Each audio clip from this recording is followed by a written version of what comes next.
Yes, dear students, in this video we are going to discuss about graphic method in sequencing theory.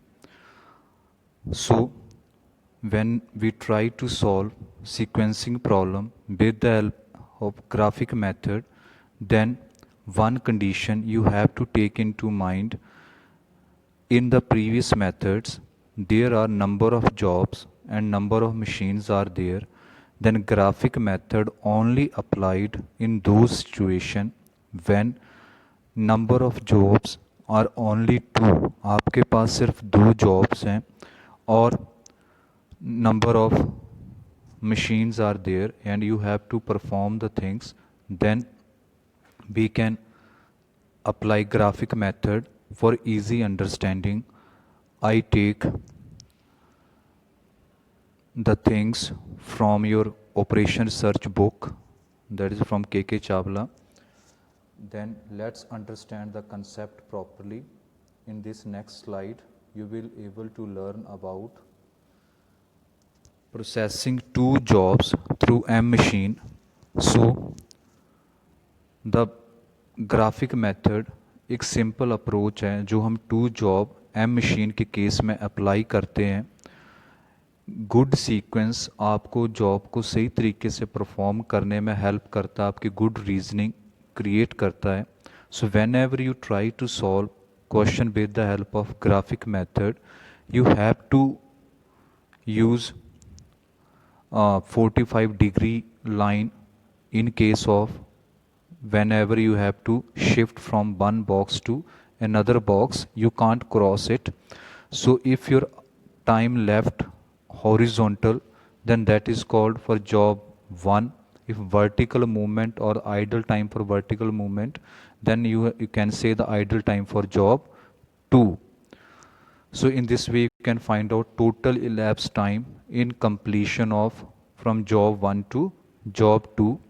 Then what is the procedure you have to take into mind while we are doing the sum with the help of graphic method? First one, this is two-dimensional graph. On x-axis you have to take machine 1 and job 1. On y-axis you have to take machine 2 and job sequence of job 2.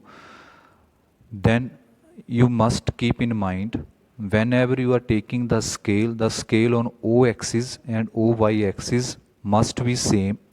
And when two jobs, for example अगर machine ए की job 1 का ए machine है, job 2 का job sequence ए है, जब ए से मिल जाएगा तो उस बॉक्स को आप शेड कर दोगे, बी से मिल जाएगा तो उसको शेड कर दोगे.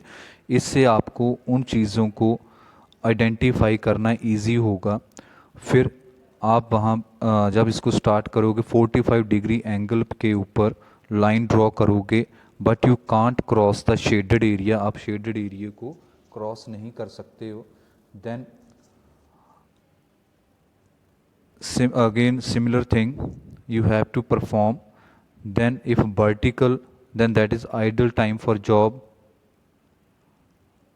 1.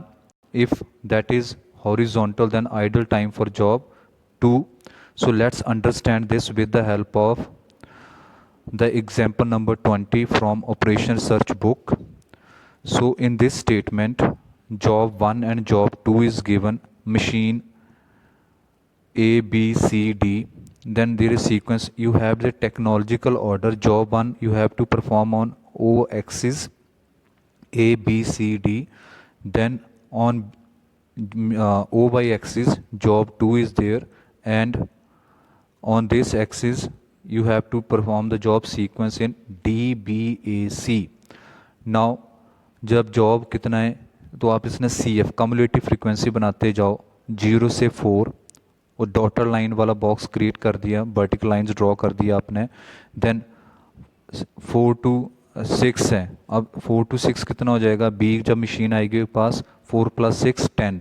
सो 4 से आप 6 तक आगे प्लस कर दोगे, 10 तक चले जाओगे, वहाँ वर्टिकल लाइन ड्रॉ कर दी. 10 के आगे कितने 6 से आगे सी मशीन के पास 7 है तो 10 + 7 कितने हो गए 17.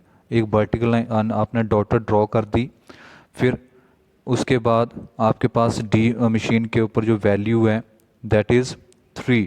तो 17 प्लस 3 आपके पास 20 आ जाएगा। आप उसकी वर्टिकल लाइन डॉटर ड्रॉ कर दोगे, आपके पास 4 लाइंस आ गई। इसी तरीके से आप जॉब 2 का, मशीन 2 का ओ वाई एक्सिस के ऊपर ड्रॉ करोगे। तो पहले आपके पास क्या है, डी मशीन है। तो डी मशीन के ऊपर टाइम कितना है, 4, 0 to 4 के उसके पास आपके पास जो टाइम है दैट इज़ 2, 4, 6, 8, ऐसे आप सेम स्केल लोगे दोनों में। तो जो जॉब 2 का टाइम देखो, ए का 4 है, बी का 7 है, सी का 7 है, डी का कितना, 8। तो हमारा जो पहली जॉब कौन सी है, डी है। तो डी का 0 से 8 को आपने हॉरिजॉन्टल लाइन डॉटर ड्रॉ कर ली। अब देखो आप, ए का डी मशीन है 17 से 20 के बीच, बी मशीन 2 के जॉब 2 है जो 0 से 8 है इधर है। अब डी डी दोनों साइड से टैली हो रहा है। जब दोनों बॉक्स इकट्ठे मिल गए तो आप वहाँ पे इस चीज़ को ड्रॉ कर सकते हो। That is the case D, you have to draw here because D job here D, then that is the shaded area. Similarly job B है। अब जॉब B की वैल्यू कितनी है मशीन जॉब 2 की, दैट इज़ 7। तो 8 + 7 कितना हो जाएगा, 15। आपने उसको हॉरिजॉन्टल लाइन ड्रॉ कर ली। हॉरिजॉन्टल लाइन ड्रॉ करने के बाद आपके पास, अब देखो मशीन ए की जो मशीन 1 है उसकी जो बी जॉब है इधर है, यहाँ से स्टार्ट होगी। देन जॉब बी आपके पास स्टार्ट होगी। तो ये आपके पास जॉब बी आ गया। ऐसे आप ए करोगे, सी करोगे। अब आपने क्या करना है, यहाँ पे जो 0 है इस पॉइंट पे आपने स्केल रखा, 45 डिग्री एंगल तक ले गए। यहाँ पे वैल्यू आ गई। जो ये एरिया आपका, यहाँ से लेकर आप इसको क्रॉस नहीं कर सकते शेडेड एरिया को। तो आपने नेक्स्ट जहाँ एंगल बन रहा है वहाँ से 45 डिग्री ले गए।